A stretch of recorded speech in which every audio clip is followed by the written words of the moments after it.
Il y a toujours un thème sous-jacent qui ressort lors des temps de crise. Là, l'antisémitisme, la façon dont les gens vont s'accuser entre eux, se faire des reproches, essayer de rabaisser son adversaire politique, on est en plein dedans. Donc, sans plus attendre, Mhm. allons-y.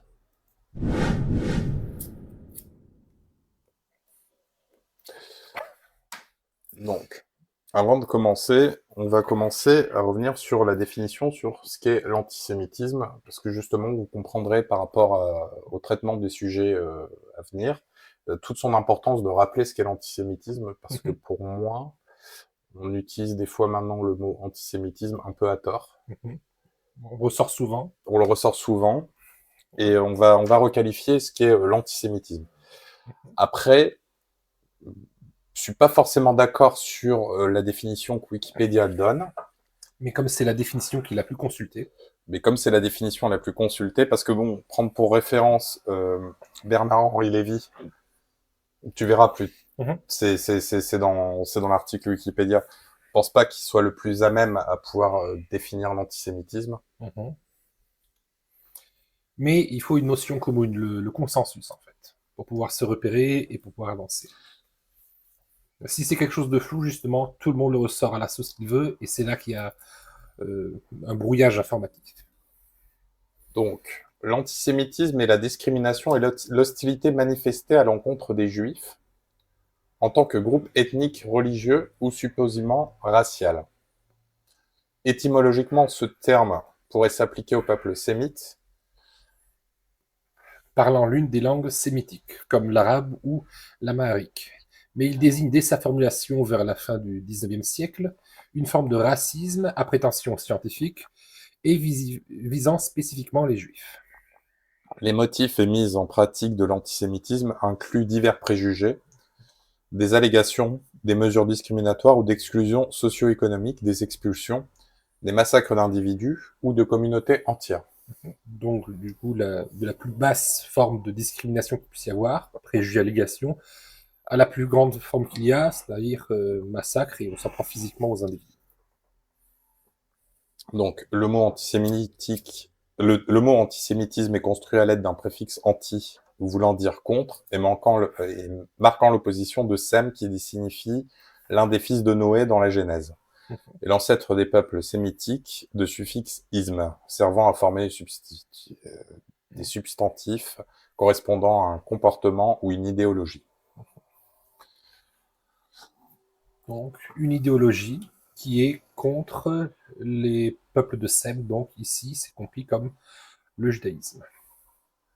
Sem qui était l'un des fils de Noé dans la Bible, dans l'Ancien Testament, dont on dit que sont issus les peuples juifs. Par contre, tu vois, dans la définition, je comprends pas. Tu vois, étymologiquement, on Mhm. t'explique ça et regarde dans les définitions. Après avoir traduit l'hostilité basée sur la religion, puis sur la théorie des races, le terme antisémitisme désigne toute manifestation de haine, d'hostilité ou la discrimination à l'égard des juifs ou non-juifs sympathisants. Tu vois, déjà, il y a une... Déjà, il y a déjà une nuance qui a été rajoutée. voilà. Le non-juif sympathisant, donc, dans sa manifestation, on remonte, tu vois, c'est pas juste la haine, c'est la manifestation de la haine, de la manifestation de l'hostilité, donc aussi la manifestation de la discrimination à l'égard des juifs ou des non-juifs sympathisants. Par non-juifs sympathisants, par exemple, pour certains, on dirait que c'est les alliés, les non-juifs, mais alliés des juifs. C'est présenté comme ça.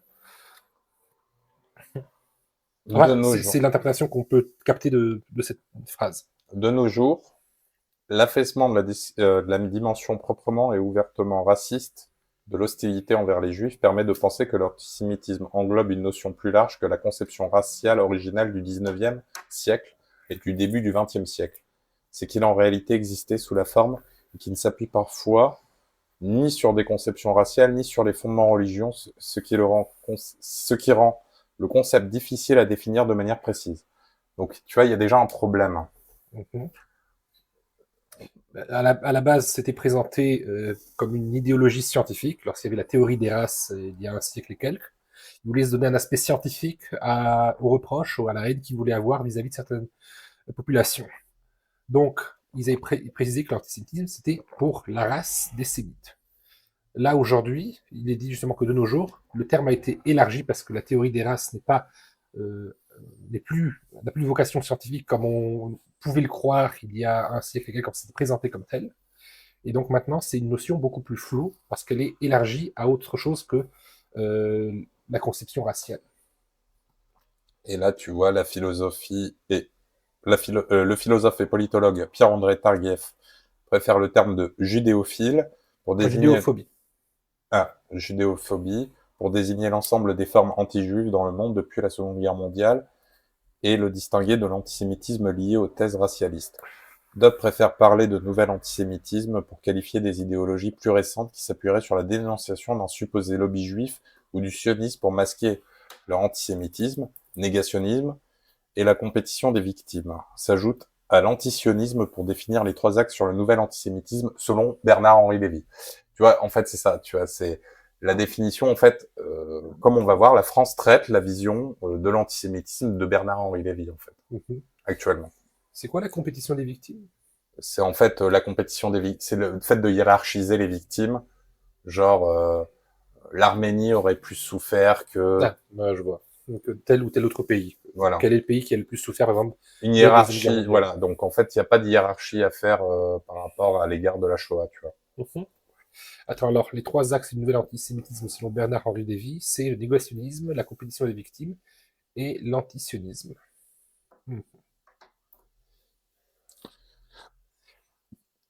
Donc voilà. Et après, tu as Nicole Guessotto, titulaire de la chaire Union européenne au Conservatoire national des arts et métiers, propose de distinguer trois sources de l'antisémitisme contemporain en France. Donc voilà, c'est ça le problème.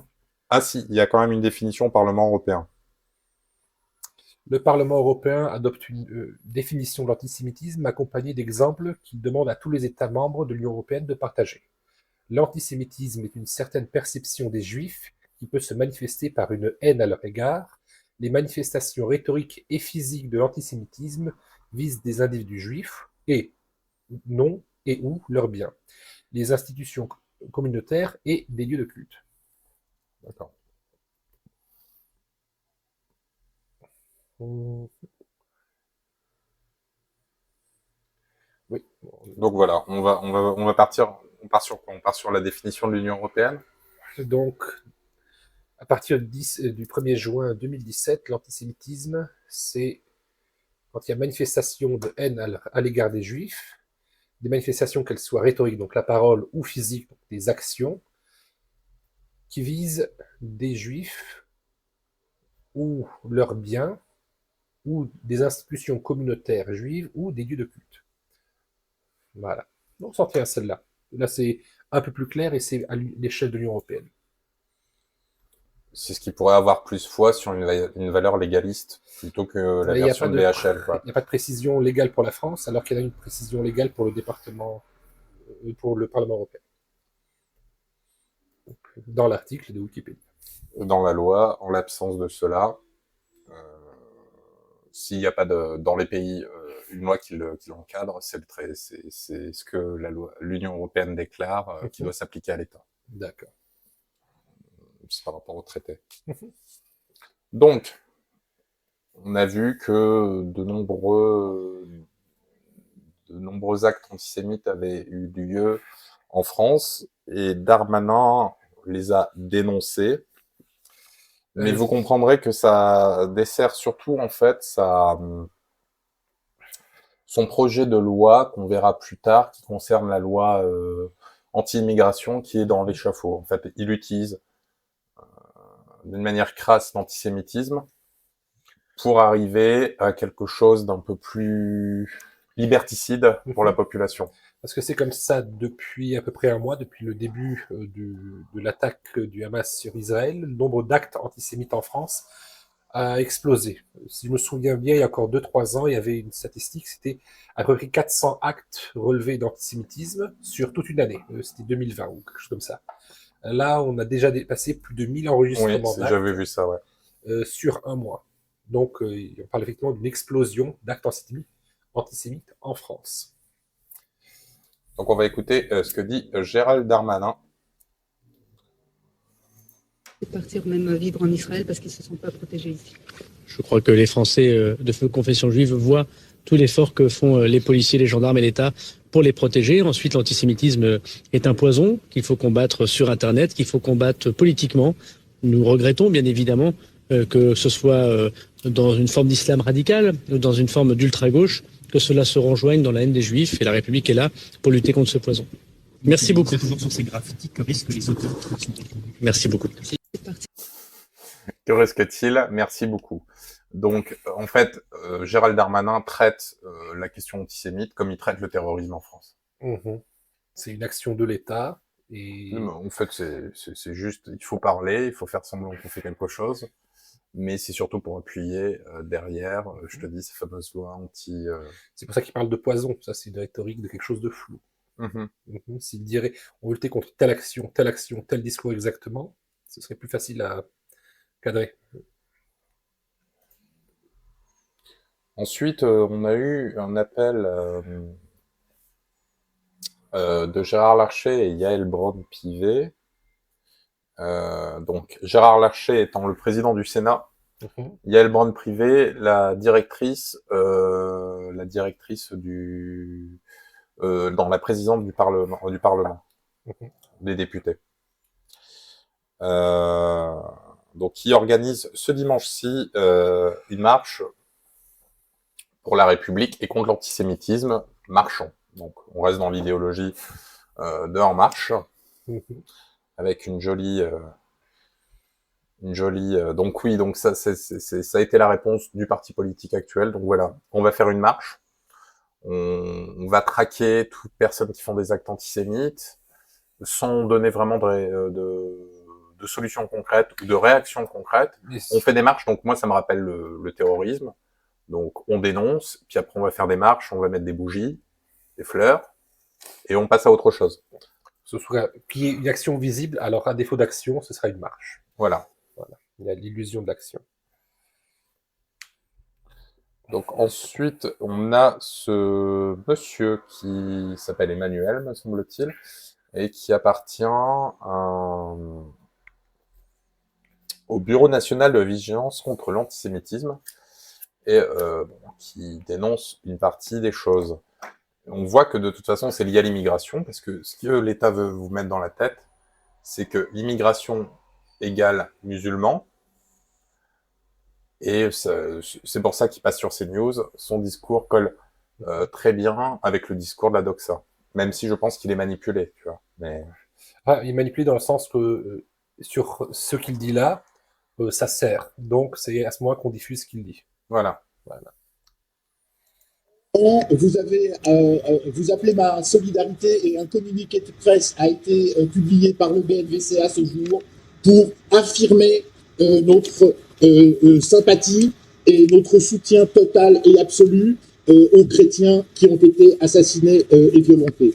Je dois aussi effectivement préciser que c'est l'islamo-gauchisme qui est à la barre, et que dans 100% des dossiers que nous traitons, il n'y a personne d'autre que des Maghrébins ou des musulmans. Je le regrette pour la majorité des musulmans qui nous écoutent et des Maghrébins qui nous écoutent, dont parmi lesquels je compte beaucoup d'amis, mais il faut quand même dire qu'aujourd'hui, 100% des agressions, ce sont toujours par cette catégorie de gens. Et ensuite, effectivement, vous avez raison, il faut insister et sensibiliser les responsables de cet islamo-gauchisme qui ont en fait la lourde charge, responsabilité de générer les méras de demain. Et ça, c'est le plus grave, parce que quand on donne une tribune d'honneur, comme le fait le maire de Gennevilliers ce soir pour Salah Hamouri, ou comme voulait le faire le maire de Lyon, en recevant un type qui n'est simplement qu'un terroriste condamné, affilié au FBLP, eh bien, on nourrit, on fait naître les méras de demain qui vont assassiner nos enfants et nos vieillards. Merci beaucoup, Emmanuel. C'était pas un échange de questions entre un journaliste qui pose des questions et un expert qui répond. Là, c'est le journaliste qui a offert une tribune. Voilà. Quelqu'un qui explique tout son point de vue. Et qui... on partage ou on partage pas son point de vue. Mais... C'est comme ça qu'on distingue, en fait, quand il y a un travail de journaliste. Donc, le journaliste qui cherche des réponses, donc il va poser telle et telle question, et il va recevoir les réponses, des questions précises pour des réponses précises. Et quand on dit qu'il faut peut-être laisser la parole à telle personne, en général, le journaliste, justement, n'intervient pas dans un monologue ou dans une déclaration continue. Et d'autant plus, bon, les musulmans, bon, il n'y en a pas eu beaucoup, mais on se rappelle par exemple que les musulmans ont été touchés par exemple par l'attaque terroriste de Christchurch. Mhm. Je pense pas que ce soit forcément une religion qui est plus ciblée qu'une autre. Je pense que tout le monde a sa part. Par contre, une chose qui est sûre, c'est que peut-être la responsabilité de la gauche dans cette histoire, là où je suis d'accord avec lui, c'est que la responsabilité de la gauche sur la montée de l'antisémitisme ou autre, tu vois, par exemple, moi je me rappelle, par exemple, sur les universités d'été, cet été, LFI a invité, tu sais, le rappeur Medine, celui qui avait fait la chanson où il fallait pendre les blancs. Mhm. Je pense que c'est pas forcément la place sur une université d'été de la gauche. C'est pour ça qu'à ce moment-là, il y a cette distinction. Si certains partis ne condamnent plus l'antisémitisme, on dit qu'ils laissent la porte ouverte en fait à l'antisémitisme. S'il n'y a pas une condamnation nette, alors pour les journalistes, c'est qu'il y a approbation. Mhm. Non, et puis en plus, tu sais, pour revenir, la question, tu vois, bon, Mélenchon a été accusé plusieurs fois d'antisémitisme. Oui. Il a même dû passer chez Hanouna, TPMP pour aller faire son blanc-seing, pour aller prouver qu'il l'était pas. Bon, on l'a quand même vu dans des manifestations, ça c'est un fait. Même si je sais que ça dérange les partisans de LFI, c'est un fait. Il s'est retrouvé dans une marche contre l'islamophobie, justement où on entendait des propos antisémites. Et il était en mode non, c'est jamais passé, mais dans les faits, ça s'est passé. Donc il a déjà eu un consensus par rapport à ça. Et sa réaction, voilà, en fait, c'est le piège du gouvernement, cette marche. Le problème, c'est que ça met en lumière un peu le jeu de tactique politicienne que LFI a pu avoir. On voit qu'en ce moment, ils sont dans la sauce. On voit que Raquel Garrido, il y a une petite commission politique interne qui vient de l'exclure du parti, je crois, 6 semaines. Interdiction de représenter la LFI. 6 semaines ou 6 mois, je sais plus. 6 semaines ou 4 mois. Quelque chose comme ça. C'était 4 mois ou 6 mois. Ils en fait, sont en train de trancher. 4 mois, oui. Donc finalement, ils ont tranché sur 4 mois. Bon. Parce qu'elle a osé critiquer le leader Jean-Luc Mélenchon, quoi. Fondateur de la France Insoumise. Donc, oui, c'est paradoxal, fondateur de la France Insoumise, où tu es obligé de te soumettre au leader. Bon. Ça me rappelle un autre parti au pouvoir, mais c'est pas le sujet. Et en plus, Mélenchon, justement, bah, c'est le piège de En Marche, qui se referme sur lui. Mélenchon refuse d'aller à cette manifestation contre l'antisémitisme. De par clientélisme ou, faut être honnête, Mélenchon a un jeu de séduction avec un électorat musulman en France qui correspond quand même à une grosse partie de la population française aujourd'hui. Qui se disent minoritaires, je pense que les juifs aujourd'hui sont minoritaires par rapport aux musulmans de France. Parce qu'il y a plus de juifs minoritaires que de musulmans. Oui. Donc, ça aussi, il faut les personnes juives sont plus minoritaires en France que les personnes musulmanes. Tout à fait. Voilà. C'est ce que je veux dire. Ça s'est pas compris comme ça. J'ai eu l'impression qu'il y avait eu un lapsus. Mais c'est ça, justement. Pour un plus grand électorat, Mélenchon mise sur une partie de la population plutôt que sur une autre. Et le problème, c'est que s'il va à la marche, justement, contre l'antisémitisme, il sait qu'il perd une grosse partie de son électorat.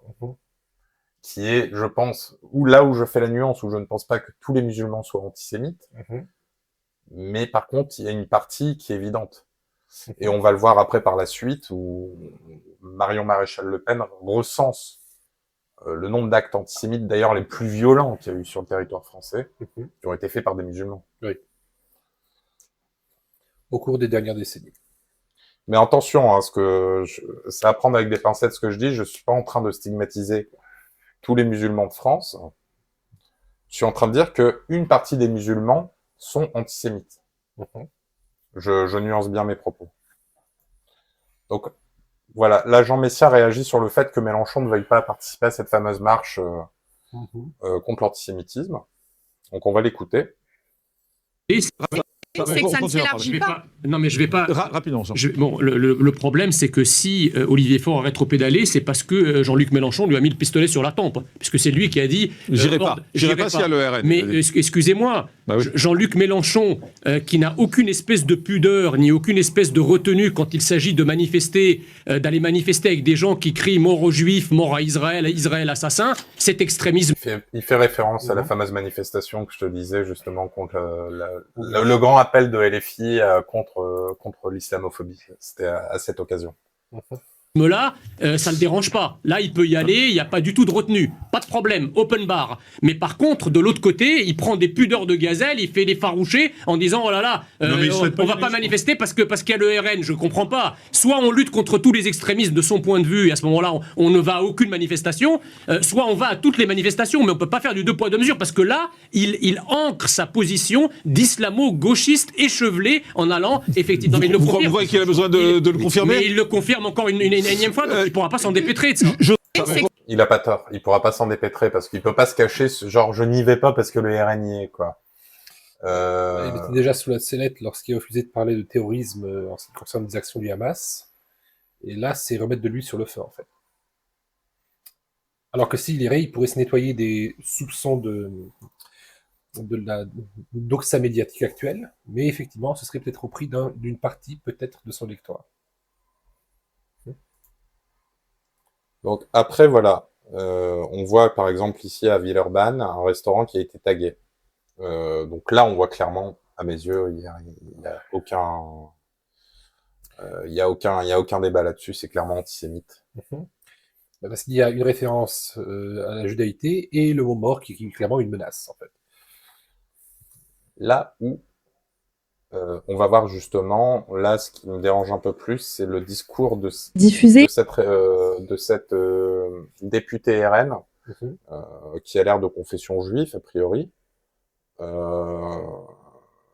qui profite de quelque chose pour rayonner, où elle apporte pas forcément quelque chose contre la lutte, contre l'antisémitisme, et qui, bah, tu vas voir. Et là, pour moi, bon, effectivement, il y a des étoiles de David, oui. Mais ça ne justifie. Donc un marquage, effectivement, une dégradation de propriété, oui. De là à dire un acte antisémite, je ne pense pas. Enfin, pour moi, je le qualifie pas justement, et c'est ça qui me dérange, tu vois, justement dans.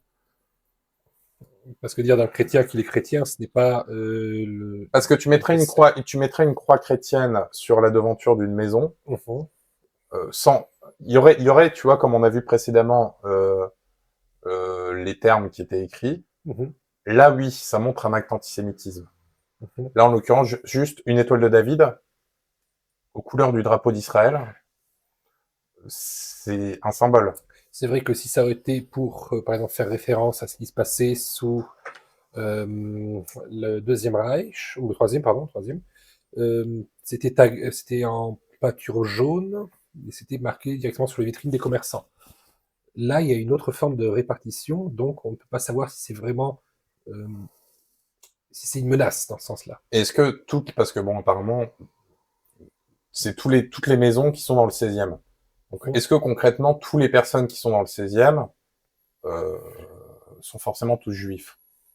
Tu vois, comment la personne qui tag a la possibilité de recenser 450 habitations? Tu comprends, en fait. Oui, en fait, ça joue peut-être effectivement sur le stéréotype comme quoi c'est un quartier friqué de Paris. Mais dans l'État, à part une dégradation de biens, on peut pas, à mes yeux, justifier un acte antisémite. Ce serait difficile à qualifier. Enfin, l'instant, on va voir ce qu'elle va dire. Donc on va écouter ce qu'elle a à nous dire. Elles font prendre conscience qu'il y a un véritable problème, mais il ne faut pas céder face à la peur. Alors quoi, on reste tous à la maison parce qu'une étoile de David a été apposée chez soi? Non, au contraire, il faut dénoncer. On ne peut pas reproduire les schémas les plus sombres de l'histoire. On a aujourd'hui les moyens de lutter, il faut le faire. Vous, et je ne parle pas à la femme politique que vous êtes en train de devenir, je parle à la personne. Vous resterez en Seine-Saint-Denis, vous resterez en France, parce qu'on a vu depuis quelques années ce qu'on appelle l'ALIA, c'est-à-dire le départ pour Israël, recueillait de plus en plus de suffrages. J'aime mon pays. J'aime mon pays et je dois énormément de choses à la France. Je suis née à Bagnolet, en Seine-Saint-Denis. J'ai grandi à Rosny-sous-Bois, où je vis aujourd'hui et où j'y suis élue. J'aime mon pays.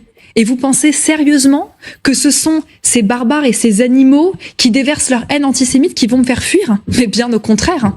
C'est maintenant que je vais d'autant plus affirmer mon amour pour ce pays et que j'ai envie d'y rester et de contribuer encore plus. Donc oui, je resterai en France en tout cas, tant que je m'y sentirai bien, et pour l'instant c'est le cas. C'est dans la difficulté qu'il faut rester, sinon c'est trop facile de fuir. Bravo. Merci. Merci à vous, Shannon, merci de votre invitation. Alors là, quand on a vu le reportage avec les différentes photos, c'est effectivement, comme tu l'avais dit, le quartier entier a été tagué. On n'a pas, c'est pas des maisons précises qui ont été ciblées, donc c'est pas vis-à-vis d'un habitant que l'on identifie comme juif. C'est le quartier qui l'identifie comme tel. Mais si c'est une dégradation de propriété écartée à tout le quartier, c'est quand même présenté comme un acte malveillant.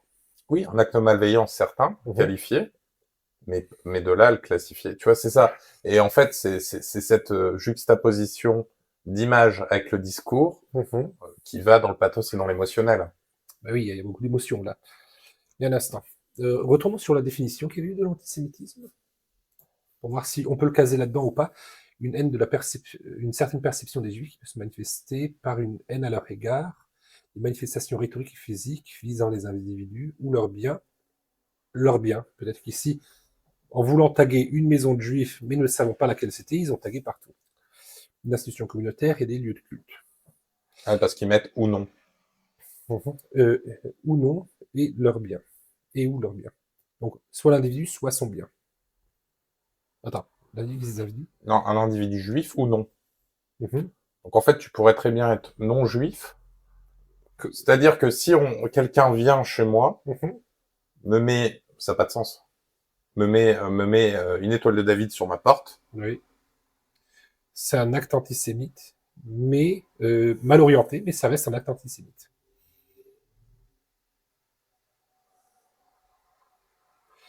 C'est comme si, par exemple, on extrapole évidemment, un aveugle raciste te passait à tabac en disant que tu es d'origine africaine et que c'est pour ça qu'il te frappe.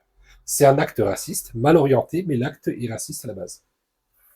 Attends, on voit que Vagabond a écrit quelque chose.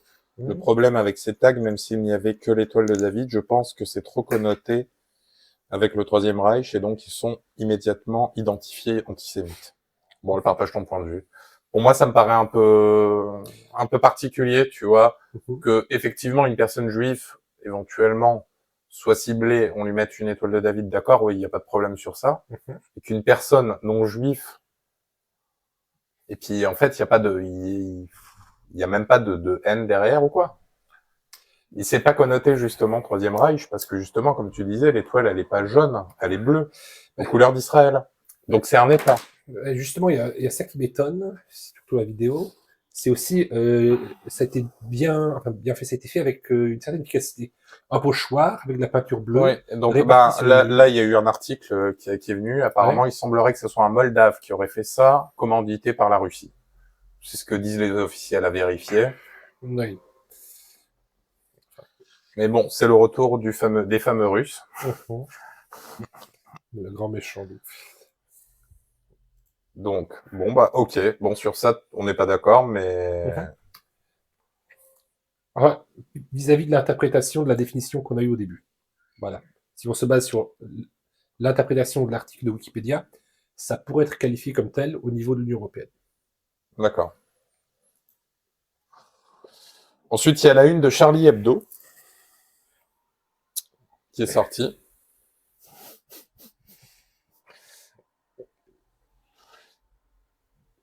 Donc, antisémites, les Français inquiets. Les murs de Paris seront-ils nettoyés à temps pour les JO de 2024? Ça dépend si la mer sera de retour.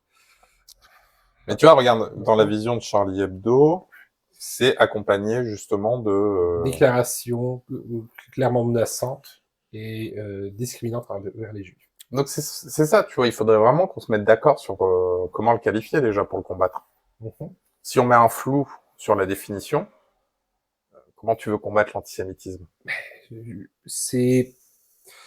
ne sais pas à qui profite davantage le flou. À ceux qui exercent l'antisémitisme sous des formes plus simples, donc ils ne sont pas à voir, ou si ça profite à ceux qui veulent faire des lois au nom de l'antisémitisme. Ce flou est maintenu par plusieurs, par les deux camps. Bon, on voit qu'en Russie, des pogroms ont été organisés dans... c'était dans le Daghestan. C'était il y a une semaine, à peu près une semaine et demie.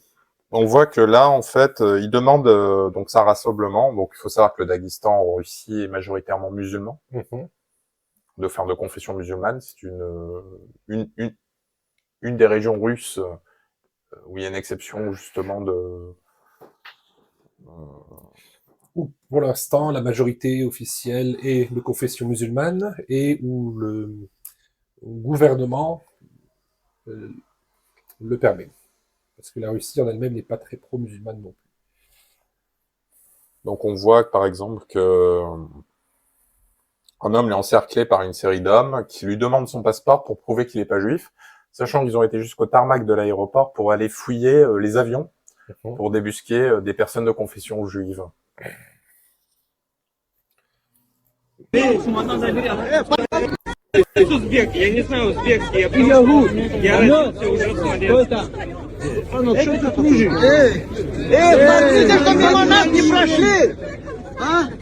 Ты что здесь наебать решил?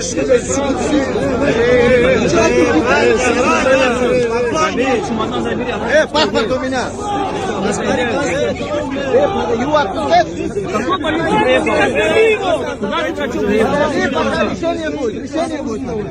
Куда он уехал?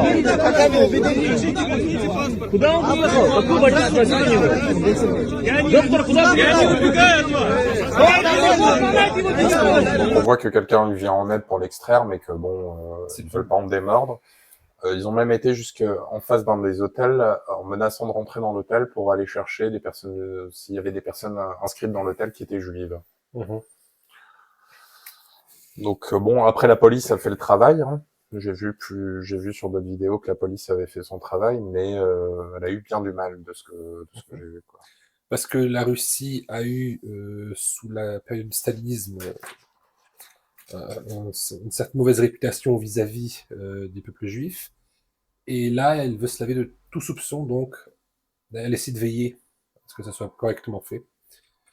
À l'instant, on a une définition. Vagabond qui dit, pour moi, au-delà de la définition texte, je pense qu'il ne faut pas oublier que la langue et les définitions évoluent avec le temps. Et parfois très vite, pour moi, beaucoup de choses sont considérées antisémites aujourd'hui seulement parce que les gens les identifient comme telles. Et en bouclant la boucle, suivant la clameur publique, ils deviennent de fait antisémites. Alors, c'est vrai que la notion de ce qui est antisémite, par exemple ici, la seule définition officielle que l'on a légale, c'est celle de l'Union européenne, et elle date que de 2017. C'est très frais comme définition. Et certaines choses peuvent être qualifiées d'aujourd'hui d'antisémites alors qu'elles n'auraient pas été il y a 50 ans. Et l'inverse aussi est possible. Alors, d'autant plus quand la notion est floue, il est facile de voir, d'attribuer ça aux gens d'attribuer ça à des actes.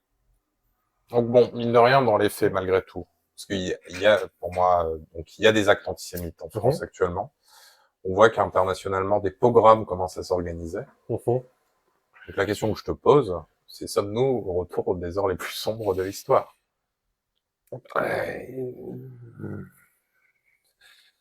Non, je vais pas faire de jeu de mots avec l'heure d'hiver, mais si on considère que l'antisémitisme était le point d'orgue des heures les plus sombres de notre histoire, alors on y revient. Mais il y a déjà eu des vagues d'actes antisémites, même en France, au cours des 60 dernières années. Oui. Ne serait-ce qu'à la sortie du film Rabbi Jacob, il y avait aussi une vague de protestation. Il faut dire que le contexte de l'actualité à l'époque aussi ne s'y prêtait pas. Était différent, c'est ce que j'allais dire.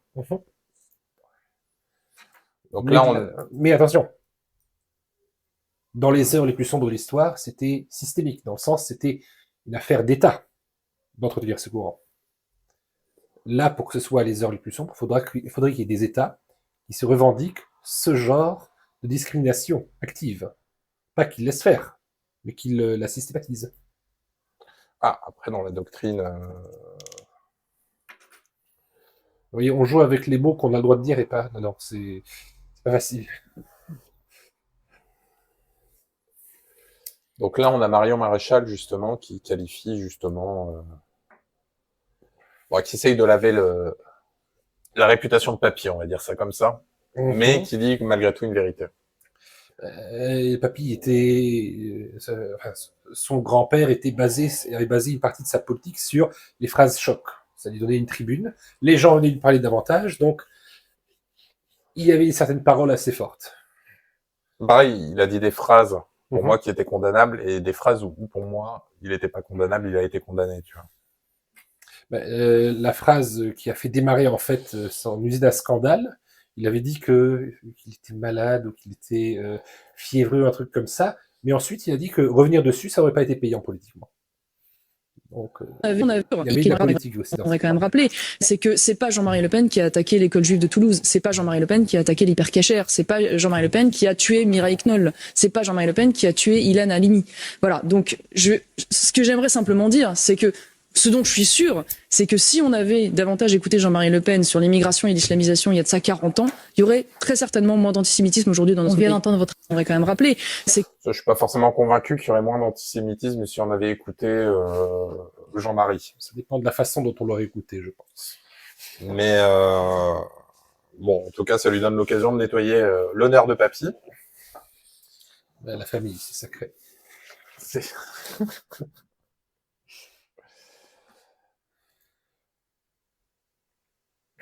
Donc après, on peut voir aussi du côté du gouvernement, justement, qui se donne à cœur joie sur des arrestations. Justement, c'est ça que le piège, le danger actuellement qu'il y a avec l'antisémitisme, qui est réel en France, c'est que on commence à stigmatiser tous les musulmans. La paranoïa. La paranoïa. Et on commence à voir des faits divers qui commencent à sortir, qui sont à mes yeux quand même très cocasses. Donc j'en ai sélectionné 2 pour vous montrer. Donc on voit qu'une femme a été placée en garde à vue pour avoir dit salam alaikum à des ouvriers dans son immeuble.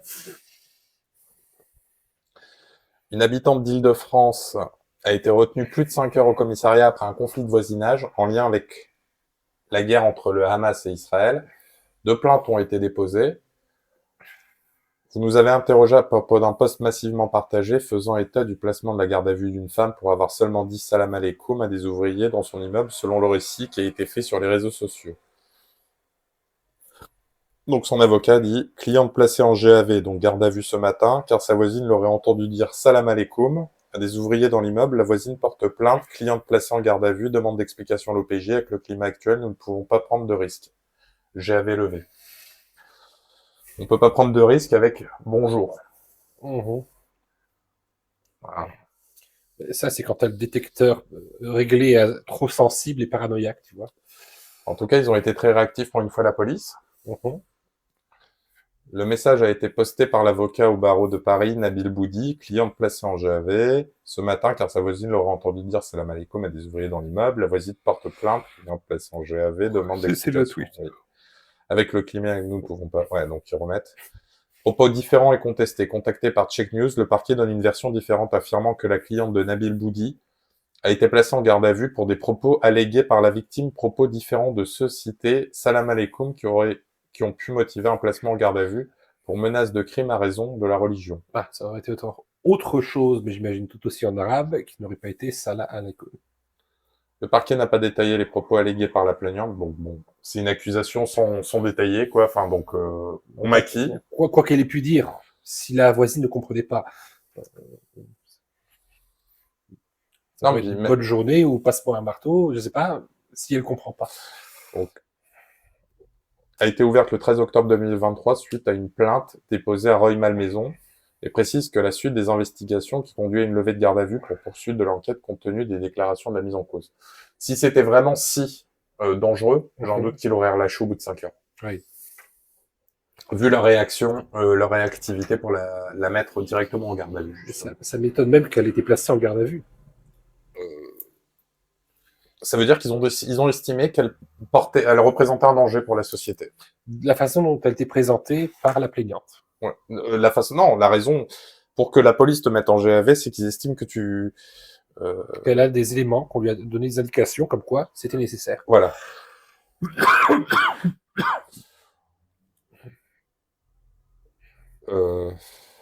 Contacté, Nabil Boudi explique à Check News que sa cliente, qui a souhaité garder l'anonymat, reconnaît un différend de voisinage mais conteste toute menace.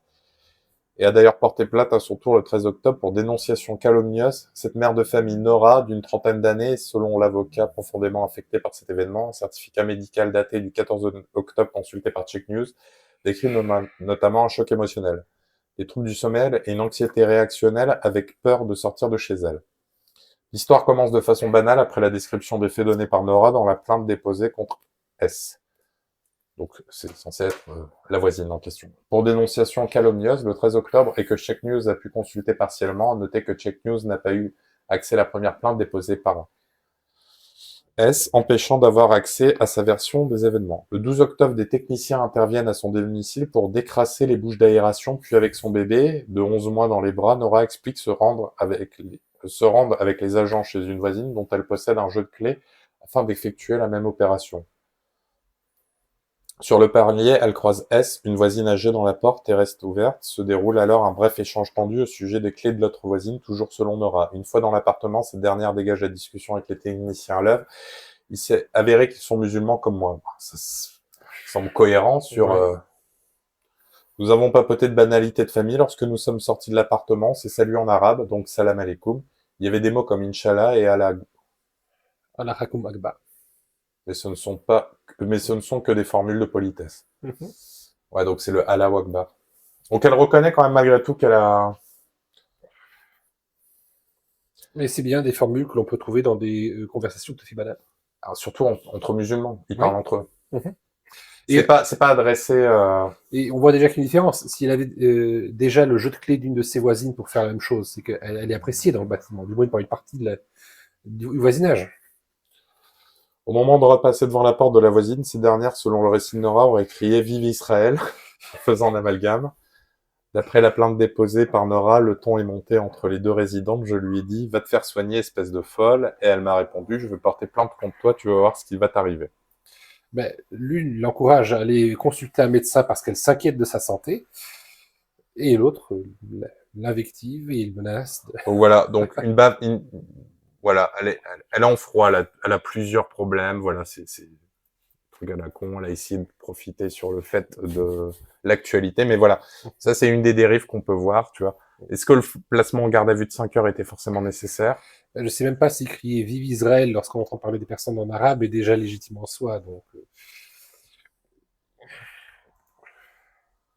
Ensuite, on a eu Attends, il y a Diana Prince qui dit « Il y a un plan Vigipirate, peut-être, et ce serait à cause de ça. » Il viendra. Tu vas voir, là, il y a eu...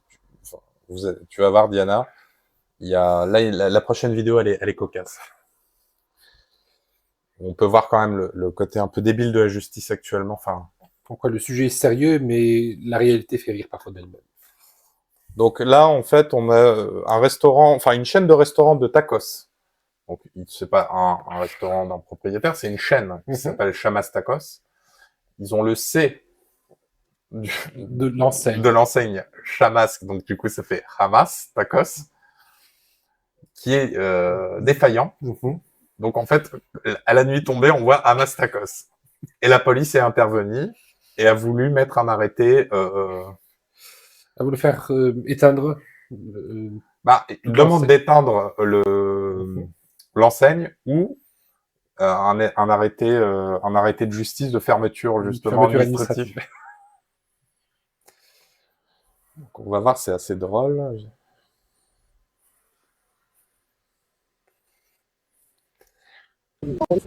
La police intervient car le C de Chamatako est en panne qui dommage MAS. Juste tout ça là, juste parce que c'est écrit Hamas, c'est un délire. Parler de fermeture également administrative. Oh. Hey, Ouais, mais Fermeture administrative. non, on n'est pas dans la provocation quand même. J'entends bien, monsieur. Non, il n'y a pas de méchanceté ni rien. Non, pas du tout, pas du tout. Non, elle est en train d'archiver là. Ça va, c'est un peu marrant, excusez-moi, mais voilà. C'est pour que ça arrive jusqu'à là, les forces de l'ordre, elles viennent me voir pour rincer au moins. Tout à fait. Vous parlez de TikTok après. Franchement, vous pouvez m'aider? Et t'as l'enseigne carrément. Tout à fait. Maintenant pour Hamas. Mais non, il faut pas faire un lien comme ça. En fait, certains Valenciennois l'ont fait, et là, c'est remonté au niveau du maire. Le gérant, vous l'appelez maintenant? Ouais, bien sûr, il n'y a aucun souci. Non, quand même, c'est pas fait exprès, vous savez bien. Vous le laissez ce soir, demain, vous prenez une fermeture administrative. Non, mais oui, c'est juste comment je peux éteindre l'enceinte parce que en fait apparemment le truc le sait, du coup il dérange apparemment, ils ont fait bien avec ce qui se passe actuellement en Palestine, en Israël. Donc demain c'est sûr et certain vous verrez pas ça. Vous pouvez le faire ou pas? Ouais, je vais regarder les disjoncteurs, monsieur. Je vous laisse y aller. Ouais, bien sûr. Ils veulent pas partir tant que c'est pas là. C'est même du genre, ils veulent sur le champ. En gros, si j'ai bien compris, fermeture administrative pour un mot Hamas. Alors ça fait des mois qu'il est en panne le truc. Ça fait des mois et des mois et des mois qu'il est en panne. Chaque fois que je passe, je le vois. Je poste ça demain, car si on voit le... Querelle de voisinage, concurrence des WM. Affaire à suivre. Non, mais poste ça demain, car si on voit le... Querelle de voisinage, concurrence des WM. Affaire à suivre. non, mais c'est ouf. Je vois là, le temps et Mossad dit, ça craint la paranoïa. Justement, il est là le problème, c'est qu'ils veulent développer une forme de paranoïa, parce que nous, on comprend que c'est abusé. Oui. Mais la population lambda, ces informations, on va les emmagasiner. Et la peur va commencer à prendre. Ça crée un cadre, tout ça ensemble. Les situations les plus absurdes et d'autres situations, mais toutes mises ensemble bout à bout, ça fait une atmosphère de peur. Et de paranoïa, on entend aussi qu'on a peur de ce que l'on ne devrait pas craindre.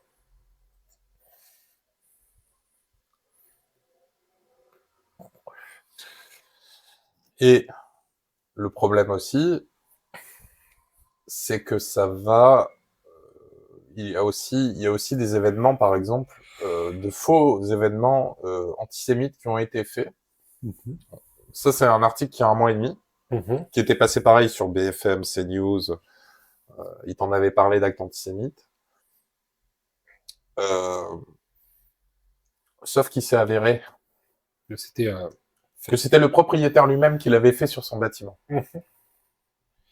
Alors, le propriétaire est antisémite, c'est tout simple. Il est juif et il s'est fait tout ça, là. Ah, là, ça pose déjà un problème de définition. Enfin, non. Mais sauf qu'ils ont pas rétropédalé. Donc, c'est le problème, en fait. C'est le problème des mécanismes du média, c'est qu'on te balance des choses, on te joue sur l'émotionnel et quand on se trompe. Il y a eu un petit démenti, une petite ligne un jour. Mais on a fait plus de bruit que le démenti. Au démarrage. Non, Diana Prime, c'était pas un client mécontent, c'était le patron. Les proprios et schizo, c'est possible. Donc ça s'était passé à Levallois-Perret, donc on peut voir, donc c'était une boutique qui s'appelait Monsieur Schnitz. Donc c'était écrit, voleur juif, voleur juif, voleur juif. Bien insisté quand même. Ouais. Et bien cadré, juste sur le bâtiment en question. Et avec des fautes d'orthographe aussi. Travail d'amateur. Cependant, ce qui aggrave encore davantage cette affaire répugnante, c'est la révélation ultérieure que l'auteur de ces actes odieux est lui-même d'origine juive, fils de rescapé de l'Holocauste. L'homme de 74 ans, ancien prothésiste, bon, si t'es ancien prothésiste et que tu fais des fautes d'orthographe comme ça, c'est quand même pas mal, quoi. Peut-être c'est justement pour brouiller les pistes. Ah, c'est malin. Le contrevenant avait évoqué des loyers impayés par le gérant de la sandwicherie. Son procès est prévu pour le jeudi 14 novembre au tribunal de Nanterre. Au commencement de l'affaire, les réactions n'avaient pas tardé à se faire entendre. La ministre de l'Intérieur en personne, Gérald Darmanin, avait exprimé son profond choc devant ces inscriptions antisémites qui souillent l'espace public. À l'époque de sa déclaration, personne ne savait que l'auteur présumé était juif. Le ministre avait condamné avec véhémence cette manifestation de haine et souligné la nécessité de lutter contre de telles attitudes. Donc, tu vois, bon, il y a quelques mois, il nous disait la même chose qu'on voit sur le début de la vidéo. Donc concrètement, il ne se passera rien. Voilà, tu as le tweet de l'époque de Darmanin qui dit profondément choqué par ces inscriptions antisémites insupportables grâce à la grande réactivité des policiers, l'auteur présumé a déjà pu être interpellé. Attends un instant, faut que je vienne, donne-moi juste 2 minutes. Je reviens tout de suite, ne paniquez pas. De même, Jonathan Arfi, président du Conseil représentatif des institutions juives de France, avait vivement réagi dénonçant fermement ces actes répugnants. À ce moment-là, personne ne soupçonnait que l'auteur puisse appartenir à la même communauté dont le CRIF se dit représentant. Donc, il y a l'antisémitisme de salon qui corrompt les esprits, il y a l'antisémitisme de la rue qui charrie sa violence sous nos yeux. Face à ces tags à l'Ovalon, nous disons fermement qu'ils ne gagneront pas, ni dans les salons, ni dans les rues, ça doit être le combat de tous. Bon, voilà.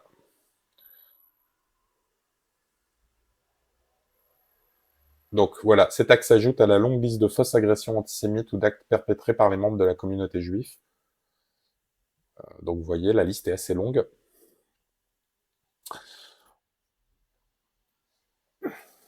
Donc voilà. Dirait Prince. Peut-être ça passe à la question, mais t'as tout compris, regarde, c'est ce qu'ils ont dit. Hein. Tu regardes, voilà, sur la liste en question, tu vois un prétexte pour changer de HLM, le coût de l'assurance.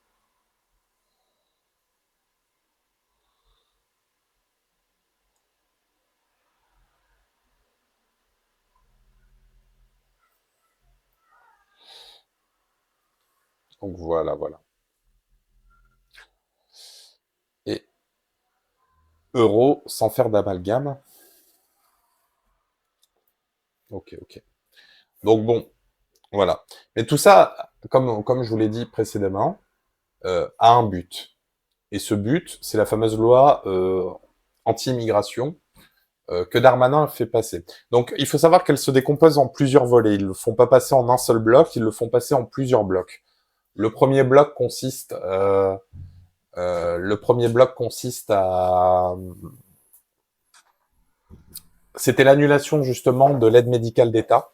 En fait, tout étranger qui arrive en France avant avait une prise en charge par l'État sur les questions de santé.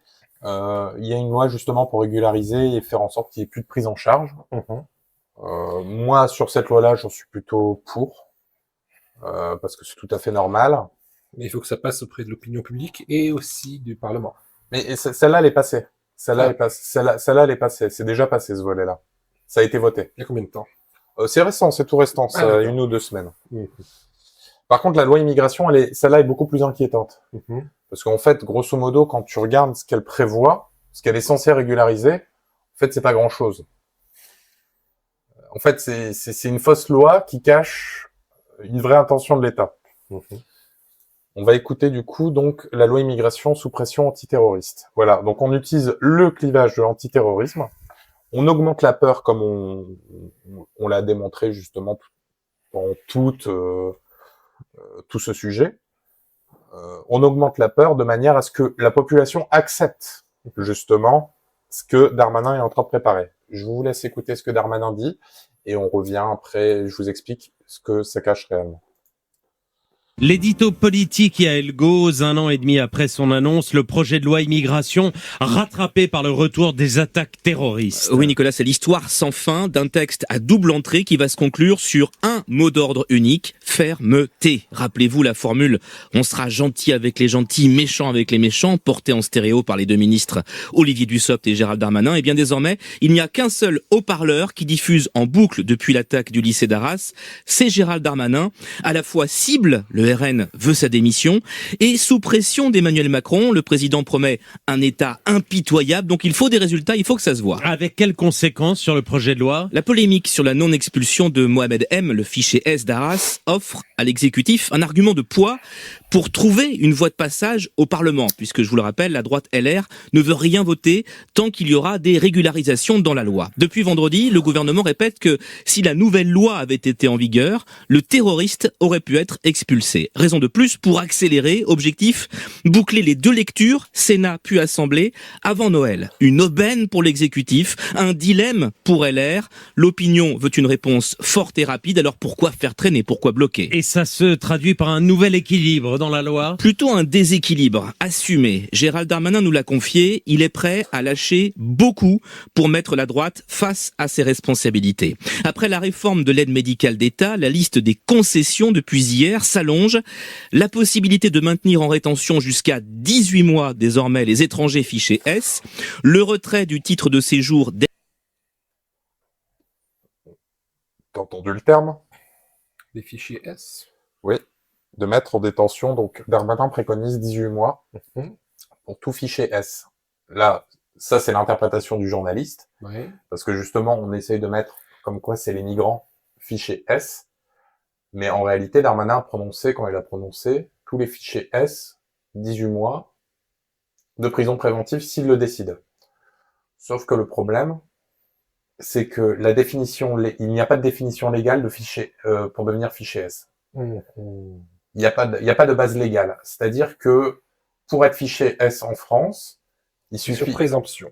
Non, il suffit juste que tu représentes un problème ou potentiel problème de trouble à l'ordre public. Voilà. C'est la seule. Pas besoin d'enquête, pas besoin de preuves. Donc, tu commences à comprendre un peu la chose. Tu pourrais devenir un opposant politique. On pourrait te coller une fiche S sur une déclaration que tu puisses dire.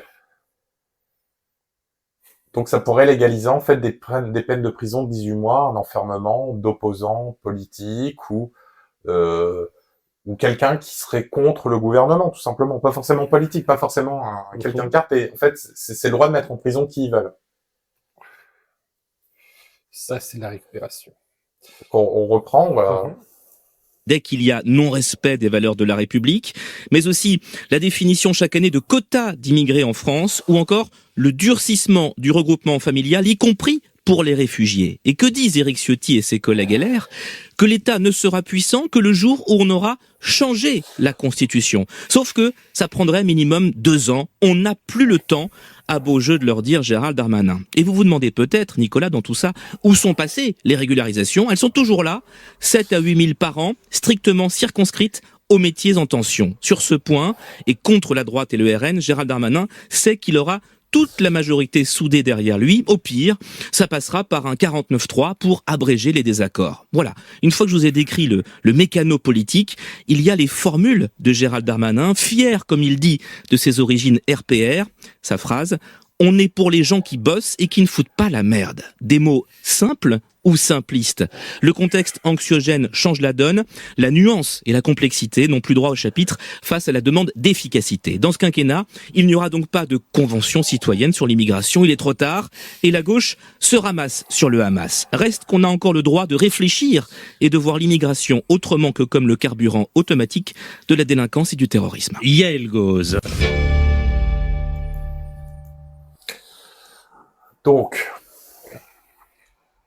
Donc ça pose d'énormes problèmes. Donc on met la peur pour l'acceptation. Et on met le flou justement sur fichier S où on essaye de faire croire dans la tête de la population que fichier S égale immigré ou terroriste. Terroriste immigré. Les deux, ou séparément. C'est le stéréotype qu'on présente le plus. Ou séparément. Pour faire passer ça. Et comme ça, la population va accepter cette loi. Donc là, on pourrait rentrer dans une série de prisons, de prisons arbitraires. L'État aurait légalement des mécanismes pour pouvoir mettre une personne en prison très facilement. Très facilement. Sans avoir à se justifier. Donc, troisième point, l'arrestation et la mise en prison des opposants politiques. Donc, il y avait le pogrom. Ah oui, le pogrom. Donc, est-ce qu'on peut considérer que au vu de tous les éléments qu'on voit, on est revenu aux heures sombres, non? On s'y dirige, c'est pas encore passé, mais c'est proposé officiellement maintenant. Et ça risque de passer parce que ce gouvernement n'a que faire de certaines mentions légales ou certaines mentions démocratiques. Là, on ne vit pas une belle époque, apparemment. Diana Prince 61 dit Gaspard Glanz a été fiché S. En gros, il ne faut pas trop poser de problème. Et Gaspard Glanz étant le journaliste de Taranis News. Pas aussi un youtubeur qui avait été fiché S. Ah, en fait, Je vois là, par exemple, Vagabond dit, ça j'étais pas au courant, au-delà de potentiels problèmes, certaines recherches Internet peuvent déjà vous ficher S, même si elles avaient pour but de se renseigner pour lutter contre des résultats de ces recherches. Ben nous, on est foutus. Oui. Oui, c'est possible que nous, on ait déjà une fiche S, parce que on peut considérer que notre discours est séditieux, que même si on n'offense personne, même si on est dans une optique de débattre, de réfléchir, c'est déjà trop. Ouais, ça nous met déjà en position de possible arrestation de 18 mois. Donc, le temps le Mossad dit, vous serez constant et vous n'aurez rien. Content et vous n'aurez rien. Vous serez content et vous n'aurez rien, ouais. Diana Prince qui dit effrayant. Vagabond qui dit on y vient, oui. Le temps et Mossad, même chose pour contrer la propagande russe. C'est pas systématique, mais c'est possible concernant le fichage. C'est pas systématique, oui, mais la possibilité que le gouvernement puisse t'arrêter arbitrairement... C'est déjà en danger. C'est déjà en danger en soi, parce que ça crée une atmosphère.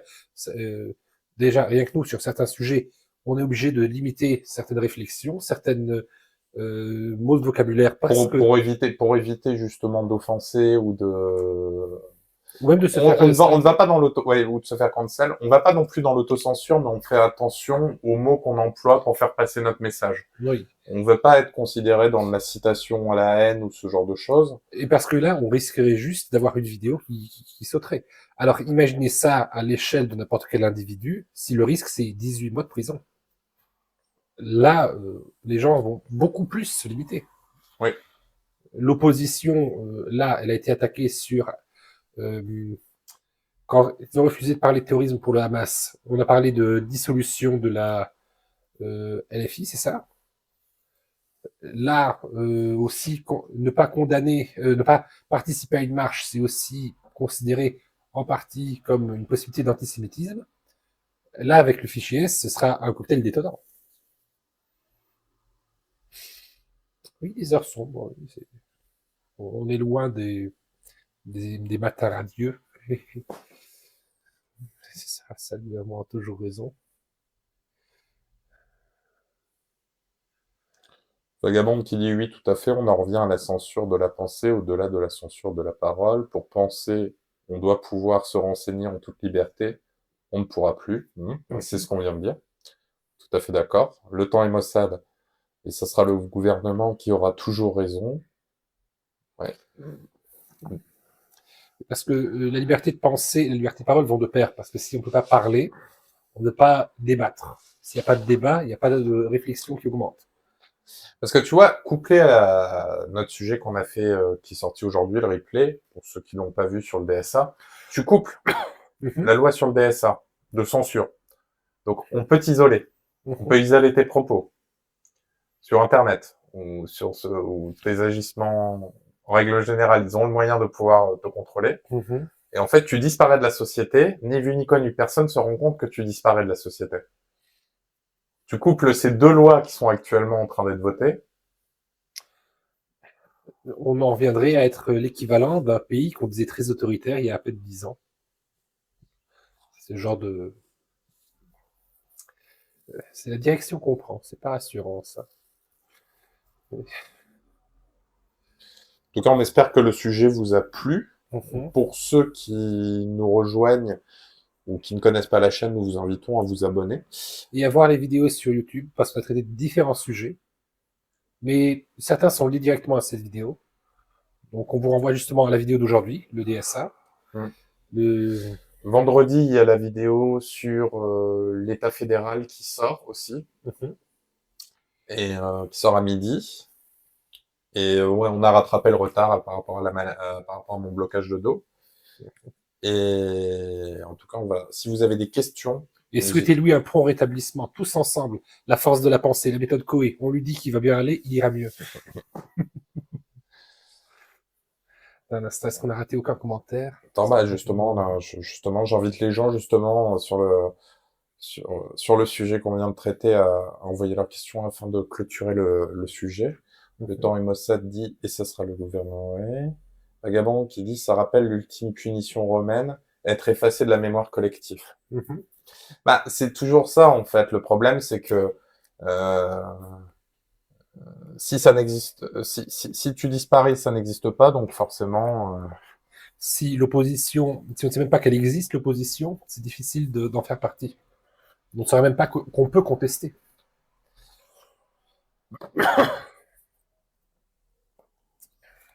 C'est pour ça qu'on entretient, les médias entretiennent cette atmosphère anxiogène, parce que non seulement on va se taire, mais on va même pas remarquer quand on nous met un couperet sous la nuque, encore plus tranchant. On a peur et on laisse faire des personnes des lois encore plus liberticides qu'on aurait pu croire.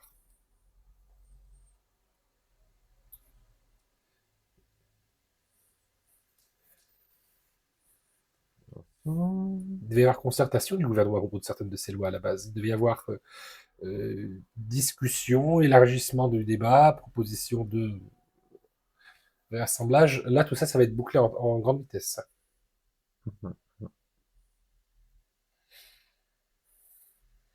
En plus, avec la propension du gouvernement à utiliser le 49.3 tour de bras.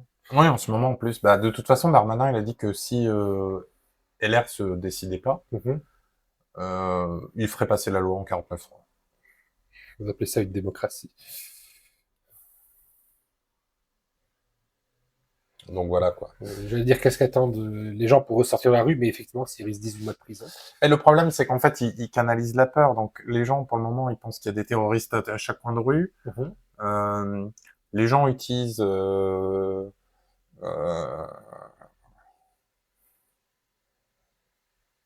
Israël et Palestine un peu comme des instruments politiques. D'un côté, on menace physiquement le conflit par la Russie via l'Ukraine. Ici, on fait revenir alors maintenant l'intérieur de la France par un élargissement du conflit israélo-palestinien sur le territoire français, sur des actes de vandalisme, de délinquance, etc. Donc, on fait tout pour que les Français se sentent pas bien, là. Ouais. Soi-disant censé... Parce qu'en fait, la loi immigration, en gros, il l'a présenté au départ un peu comme une régularisation des métiers sous tension. Oui, pour canaliser... Voilà, donner des visas aux sans-papiers dans les secteurs sous tension, dans les secteurs d'activité bâtiment, restauration, ce genre de métier.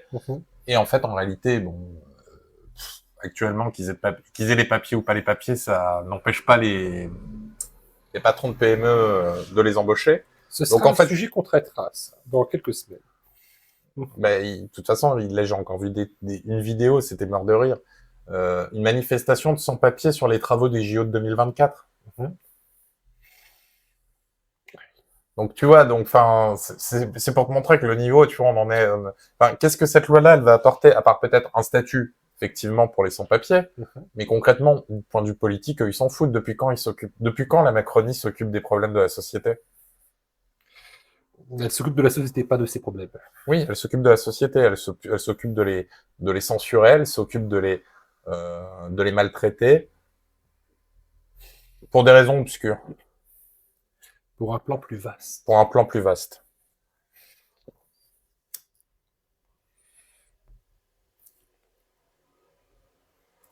Vagabond qui dit un vrai débat au gouvernement, waouh, je suis choqué, ouais, elle parle par rapport au 49.3. Ah non, c'est bon, tout va bien. Ok, bon, bah très bien.